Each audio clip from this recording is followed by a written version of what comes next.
comes around in a first world country trying to enslave it with the same kind of conditions that third world countries get. There almost, just as an example, there almost was a bill passed in Parliament that would not have ruled out that if Iceland could not have paid their debt, that someone could have taken pieces of nature and UK could have seized that away from industry. the nation state. So considering, which is another point, that Iceland has green energy in sort of an infinite supply, and they have heat and they have water from the glaciers, this is a very valuable resource, and it's kind of obvious why this is strategically important for, let's say, those forces that try to harmonize everything on a global level and try to get their influences everywhere. So, green energy, yes, there's green energy and there's good cooling and there's, most of all, energy independence.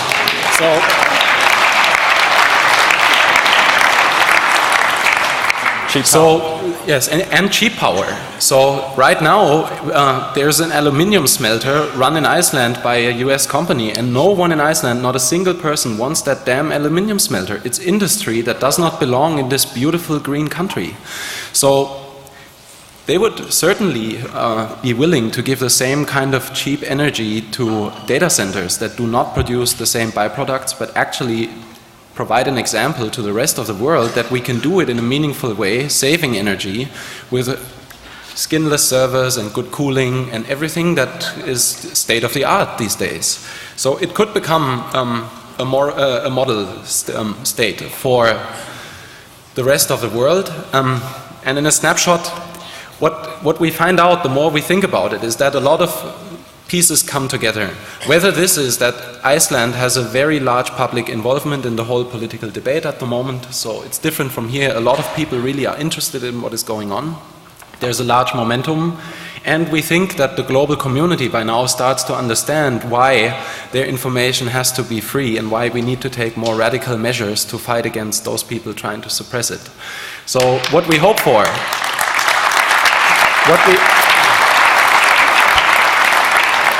what we hope for is that we can get the international community to support Iceland from the outside. And that is where, at some point in January, all of your responsibility will come in. Because you will have to tell everyone in Iceland that they are doing a great thing there. And you will have to write about it and talk about it and communicate it to everyone you know that would care about the topic. Because that is one of the few ways that we have to tell Iceland how important this would be. And to convince those people in Iceland that did not understand it yet, I mean they have conservative parties too, that this is the way to go. So that is where all of you folks might be coming in. Yeah, so that is, in a short wrap-up, what we wanted to say about Iceland, I guess. We have a short credit thing, so... Yes, first of all, I often think maybe we should say this at the beginning of the talk, because there's two of us there's two of us here, and then there's, of course, our lawyers and technical people and all the other people who have helped us, which I guess are hundreds. But the real people who are dear to my heart, I wish I knew their phone numbers, is our sources. And some of you, I've no doubt, are actually in this room. And I just want to say that you people are great and make me believe in humanity when I see some of you people actually doing something worthwhile, spending a bit of energy and not being fearful. And may there be many more of you, and may we never...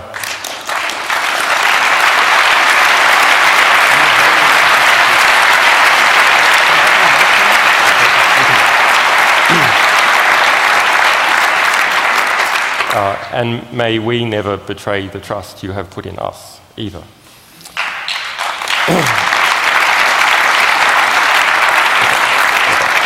Okay, so also, believe it or not, we want to thank the mainstream press. I know this must seem anathema to some of you, but actually the people who do most of the reporting work and writing up of our material are mainstream journalists.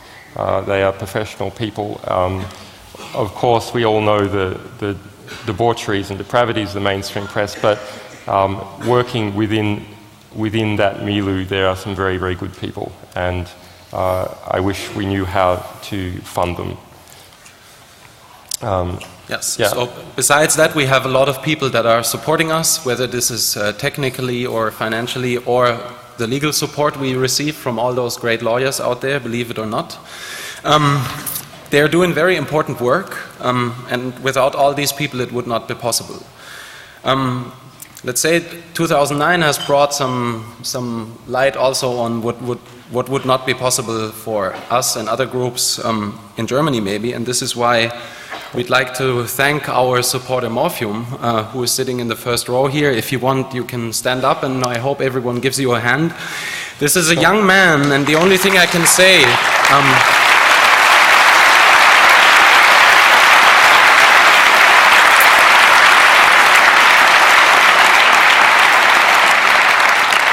if more people in this room only had half the courage that he has and would take half the legal trouble he takes for providing us with our .de domain and for providing servers to the Tor project and getting endless lawsuits for that, if just more people had half this courage, then the world would be looking a little bit differently.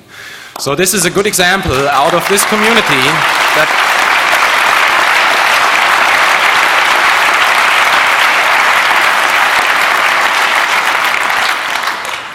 so the question is courage contagious?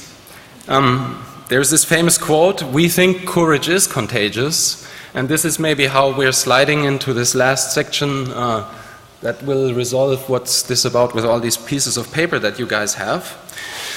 As I said, or as we said, we've been to Iceland recently, and we met this guy who's approaching us, and we were thinking like, what the hell is there a Taliban guy here in Iceland? As usual, we try to get the full picture, and it started looking like this, and we realized that he's just part of the Santa Claus gang. And they had come to Iceland because they heard we were there. They are just from the North Pole, and they're pretty close around. And they gave us a report. It's the Christmas 2010 forecast, and the report is the People Performance Matrix. And this is the forecast that is being, it's classified as secret, Xmas confidential, and only for North Pole distribution. So it contains a list of people that it's embargoed until next, also that is important, it's embargoed until December 27th in 2010, so the next year here at this Congress. And what it says is that your Xmas reward is at stake for next year because too many people are not living up to their abilities. So these people were really, really concerned about this, and they said that so many people have all this potential and they're not using it, and they're not doing enough to fight what is happening from people that are trying to take away our liberties. So that they wanted to leak this report. So we negotiated a little bit, and we found a solution, which is that you guys in this audience here, everyone who's here is kind of lucky because you can get off the list. So in 2010 we will disclose a list of around 800 numbers that have not fulfilled or have not performed. Everyone who has a piece of paper has a unique number on this piece of paper. We started a while ago, we started to give out tokens in form of a hashtag to people that are supporting us.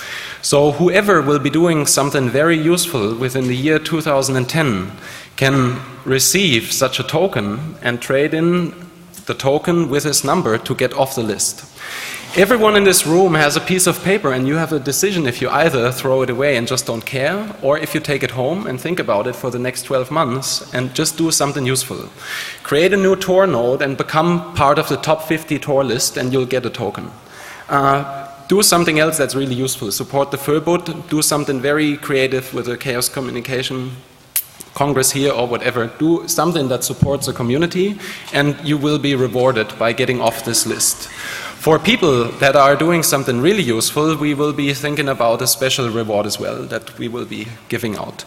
So that is maybe how we'd like to, it's another try how we try, or another angle that we try to take to involve every one of you, to not just stand by idly and watch, but just become active and do something that is according to what you can actually